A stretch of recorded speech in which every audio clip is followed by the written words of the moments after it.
ആഹാ, എൻ്റെ പൊന്നുമോൻ നല്ല ആലോചനയിലാണല്ലോ. ഇന്നിനി ഏത് ബാർ പോയാൽ കുടിക്കാനാണോ ആലോചന? ഇപ്പൊ ഇതാണല്ലോ സ്ഥിരം പരിപാടി. ധ്രുവ, നിനക്ക് ഓർമ്മയുണ്ടെന്ന് എനിക്കറിയില്ല. നീ ചെറുതായിരുന്നപ്പോൾ നിനക്കെന്തെങ്കിലും വേണം തോന്നിയാൽ നീ അത് വാശി പിടിച്ച് നേടിയെടുക്കുമായിരുന്നു. ഞാൻ അതിനെതിർത്താലും നീ നിൻ്റെ അപ്പയുടെ അടുത്ത് ചെന്ന് എങ്ങനെയെങ്കിലും അത് കാര്യം സാധിക്കും. അന്ന് ആരോ നിന്നോട് നിൻ്റെ എല്ലാ കാര്യത്തിനും നിൻ്റെ അപ്പ കൂടെ നിന്നില്ലായിരുന്നെങ്കിൽ നീ എന്ത് ചെയ്യുമെന്ന് ചോദിച്ച സമയത്ത് നീ പറഞ്ഞു, അപ്പ ഇല്ലെങ്കിൽ എൻ്റെ മമ്മി എൻ്റെ കൂടെ നിൽക്കുമെന്ന്. ആ പ്രായത്തിൽ നിനക്കെന്തെങ്കിലും മനസ്സിലായിട്ടാണോ അല്ലെങ്കിൽ നീ എന്തെങ്കിലും ഉദ്ദേശിച്ചിട്ടാണോ പറഞ്ഞതെന്ന് എനിക്കറിയില്ല. പക്ഷെ ഇപ്പം അതിനുള്ള സമയമായി തോന്നുന്നു. നിൻ്റെ മമ്മി നിനക്ക് വേണ്ടി പൊരുത്താൻ തീരുമാനിച്ചു. മനസ്സിലായില്ലേ?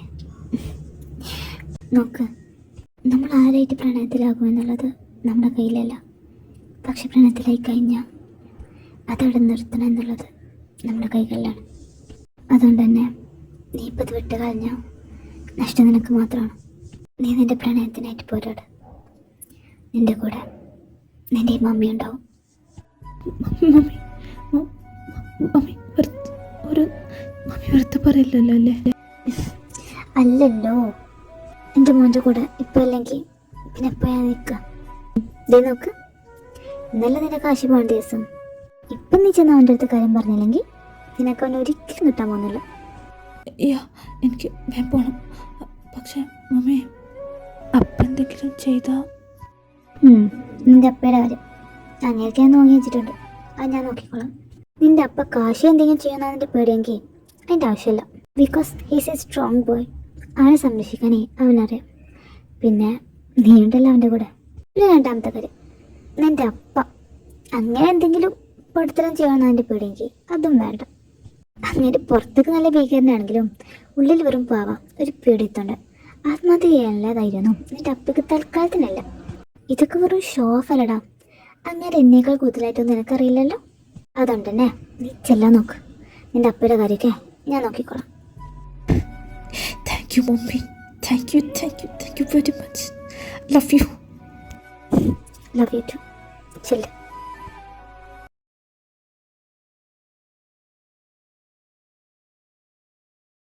ഇവനിതങ്ങോട്ടേ ഓടിപ്പോന്ന?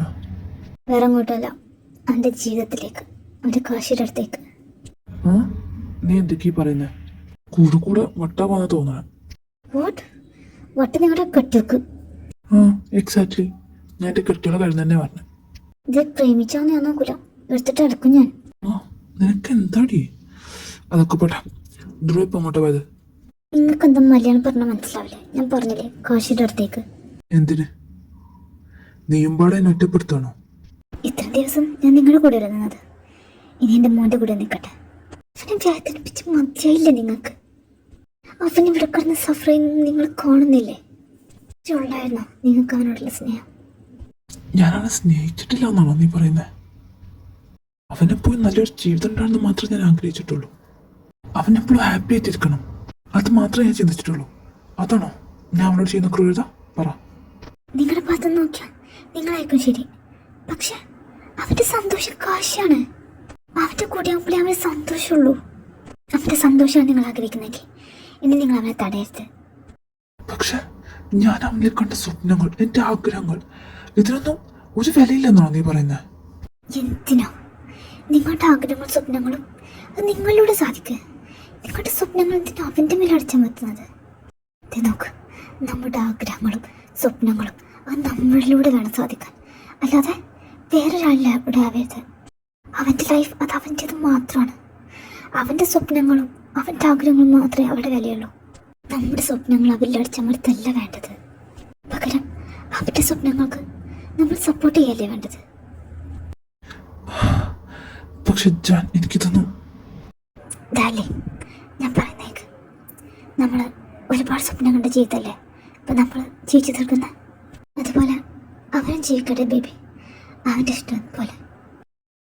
പിന്നെ നമ്മൾ ഒരുപാട് സ്നേഹിച്ച് കിട്ടിയ ജീവിതം നമ്മുടെ. നിന്നെ സ്നേഹിച്ച് കൊതിന് മുന്നേ നമ്മുടെ ഇടയിലേക്ക് ധ്രുവ വന്നു. പിന്നെ അവനായി നമ്മുടെ ലോകം. ഇപ്പോൾ അവൻ അവൻ്റെ ലൈഫ് തിരഞ്ഞെടുത്തു. അവൻ അവൻ്റെ ഇഷ്ടത്തിൽ ജീവിക്കട്ടെ ബേബി. നിനക്ക് ജ്ഞാനം, എനിക്ക് നീ മാത്രമായിട്ട് നമുക്ക് ജീവിക്കണ്ടേ പഴയ പോലെ. ഐ വാണ്ട് യു, എനിക്ക് മാത്രമായിട്ട്. Oh really? ശരിക്കും? ഓക്കെ. സീരിയസ്ലി? ജാൻ, എനിക്കിത് പെട്ടെന്ന് അക്സെപ്റ്റ് ആക്കാൻ പറ്റില്ല. എന്നാലും ഞാൻ ശ്രമിക്കാം. പിന്നെ എൻ്റെ ബേബി ഇങ്ങനെയൊക്കെ എന്നോട് പറയുമ്പോൾ എനിക്ക് എങ്ങനെയോ പറയാൻ പറ്റും. Oh my sweetheart, love you so much. ഞാനിത് ഇത്ര പേര് പറഞ്ഞിട്ടുണ്ട്. Baby, I love you. Love you to.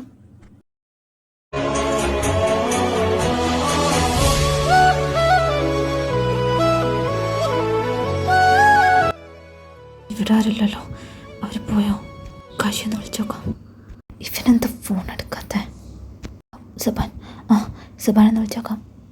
Hello സബാനെ, നീ എവിടെയാ? ഇവിടെ കാശി. ധ്രുവ, എന്താടാ? ഞാനിവിടെ എയർപോർട്ടിലാ. കാശിനും ജിമിനെയും കയറ്റിയാണ് വന്നതാ. ഇവിടെ എല്ലാവരും ഉണ്ട്, നീ വരുന്നുണ്ടേ വാ. ഫ്ലൈറ്റിന് ഇനി കുറച്ചും കൂടി സമയമുണ്ട്. ഞാൻ വരുന്നു. ഞാൻ എത്തി.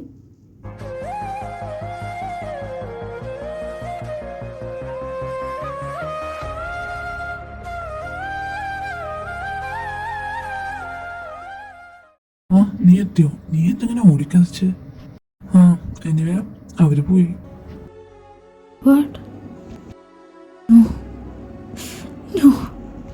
എന്തായിരിക്കും മാത്രമേ ഇങ്ങനെ? എല്ലാ പ്രശ്നങ്ങളും തീർന്നെന്ന് വിചാരിച്ചതോ?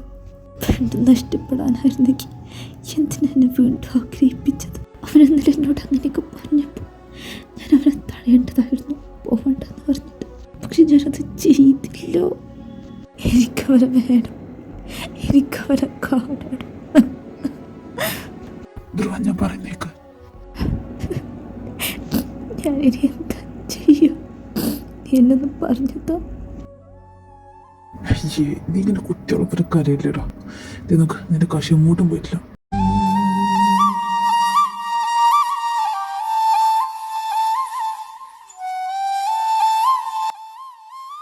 കാശി,